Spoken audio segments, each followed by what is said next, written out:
Mēs turpinām raidījumu ar cilvēku, kurš nāk ar lielām ziņām. Labvakar, tad Augusts Brigmans pie mums ciemos. Labvakar. Labvakar. ZZS, Saeimas frakcijas priekšsēdētājs. Tieši tā. Un, kā zināms, vakar nomainījās tāds ZZS gājiens, kurus sludināja pusgadu, ka iespējamie kandidāti premjera amatam no ZZS būs Augulis, Dūklaus vai Vējonis. Tur bija vēl 4. Brigmanis, bet tam mēs laikā attapāmies. Attapāties, kolektīvs lēmums. Bet pastīsimies, ko vēl pirms mēneša teica Lemberga kungs.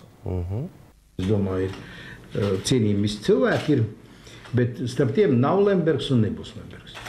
Nu, lūk, diezgan tā noteikti. Jūs varat iedomāties, kas tajā brīdī notika mums vispār partijas domē, ka mēs ieraudzījām Ventspilī cilvēku ceļās. Vieni saka, Aivar paliec, otrs saka, Aivar brauc. Drausmīgi.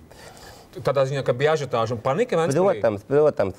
Ventspilī bija ažiotāža visās mūsu, kur mēs kurzemē esam pirmās vietas ņēmuši valdē. Mums arī bija cilvēki priecājās, citi sirdi aizgāja. Kā aizgāja sirds? Tiešām reāli tā kā, nav vairs... Sirdi aizgāja mājās, turās pie sirds, domā, paldies Dievam, ka tā un aiziet mājās. Bet, ja Lemberga kungs būs, teiksim, premjeras, viņam ir 3 dienas jābūt tiesā, apgabaltiesā, katru nedēļu. Pagaidiet, premjeram pirmām kārtām tas viss notiek ātri.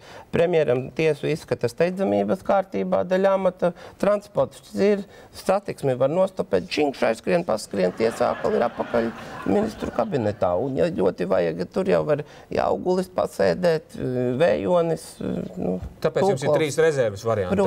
Protams. Augulis, Vējonis un Dūklaus ir tam gatavi? Piekrita?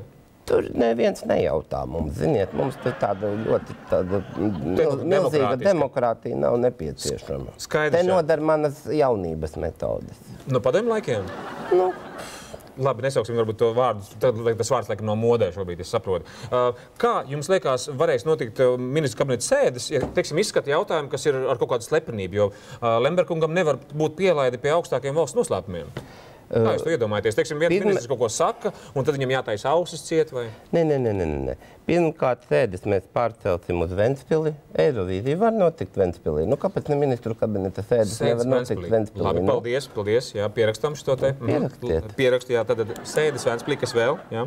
Un par to slepenību, redziet, tas jau ir vienas nakts jautājums, kas šodien ir slepens, rīt var būt atklāts.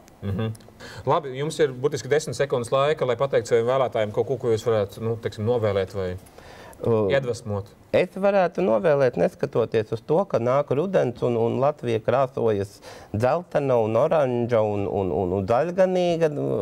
Atcerieties tomēr, ka zaļa mēs bijām visu vasaru. Paldies jums. Mēs turpināsim redzējumu Valstības ir kārtībā. Piektdien, 20:08 TV3.